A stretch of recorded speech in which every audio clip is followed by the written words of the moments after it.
की बात है जब मैं 17 साल का था। मैं हफ्ते में 3-4 बार जिम जाता था और बस से घर आता था। रविवार था और मेरी बस छूट गई थी, इसलिए मुझे दूसरी बस के लिए और इंतजार करना पड़ा। मैं अपने माता पिता को फोन करता, लेकिन वे शाम को बाहर गए हुए थे और टैक्सियों का किराया ज्यादा था। इसलिए मैंने बस शेल्टर में बैठकर इंतजार करने का फैसला किया। रात बहुत ठंडी थी और जमीन पर बर्फबारी शुरू हो गई थी। मेरी बस सामान्य से ज्यादा समय ले रही थी, इसलिए मैंने अपना फोन निकाला और कुछ गाने सुने। लगभग 1 घंटा बीत चुका था। बहुत ठंड थी और मैंने किसी को भी नहीं देखा था। तभी मैंने अपनी आंख के कोने से किसी चीज पर ध्यान दिया। वह एक डरावना सा आदमी था, मोटे कपड़े पहने, धीरे धीरे मेरी तरफ आ रहा था।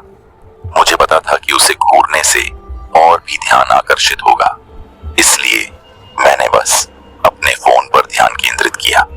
वह शेल्टर के दूसरे छोर पर बैठ गया और मुझे घूरता रहा। उसमें कुछ अजीब सा लग रहा था। ऐसा लग रहा था जैसे उसने या तो शराब पी रखी हो या ड्रग्स ले रखी हो। फिर उसने पूछा, बस कब आएगी? मैंने अपने ईयरफोन निकाले और कहा, लगता है बर्फबारी की वजह से देरी हो रही है। वह कुछ देर तक मुझे घूरता रहा और फिर मन ही मन बुदबुदाने लगा। वह मुझे अब बहुत डराने लगा था, इसलिए मैंने फोन पर बात करने का नाटक किया। कुछ मिनट बाद मैंने फिर से देखा, वह मेरे और करीब आ गया था।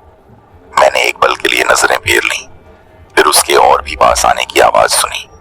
मैं उसकी तरफ मुड़ी और बोली, क्या तुम ठीक हो?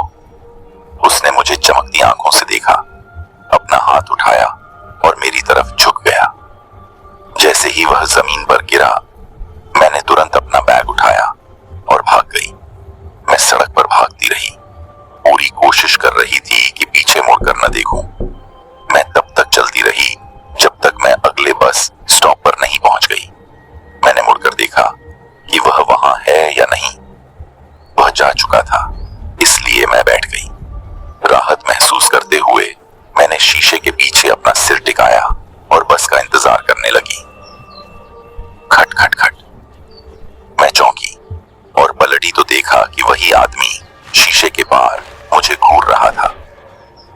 आखिर तुम्हें क्या हो गया है? फिर वह शेल्टर में मेरी तरफ बढ़ने लगा। मैं तुम्हें चेतावनी दे रहा हूं, रुको, पीछे हटो। मैं पीछे हटते हुए घबराहट में चिल्लाया। मैं भागना चाहता था, लेकिन मेरा बैग शेल्टर में ही छूट गया था और मैं उसे बिना छोड़े नहीं जा सकता था। अचानक वह आदमी मुझ पर झपटा और मैं जल्दी से वहां से हट गया। वह मुंह के बल जमीन पर गिर पड़ा। मैं सदमे से जम गया। फिर उसके चेहरे से खून बहता हुआ देखा। मैंने उससे जवाब पाने की कोशिश की, लेकिन कोई फायदा नहीं हुआ। मैंने पुलिस और पैरामेडिक्स को फोन किया और वे कुछ ही देर में आ गए। मैंने उन्हें बताया कि क्या हुआ था और उन्होंने मुझे बताया कि वह आदमी डॉक्टर की दवाइयां ले रहा था। उसके बटुए में उसकी और उसके बेटे की एक तस्वीर मिली। वह लड़का बिल्कुल मेरे जैसा दिखता था, इसलिए हमने मान लिया कि उसे मैं ही समझ रही थी। बाद में मुझे पता चला कि उसने अपने बेटे को कस्टडी के झगड़े में खो दिया था और वह पागल हो गया था।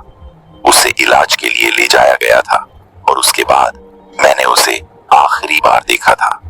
कुछ ही देर बाद मुझे अपना ड्राइविंग लाइसेंस मिल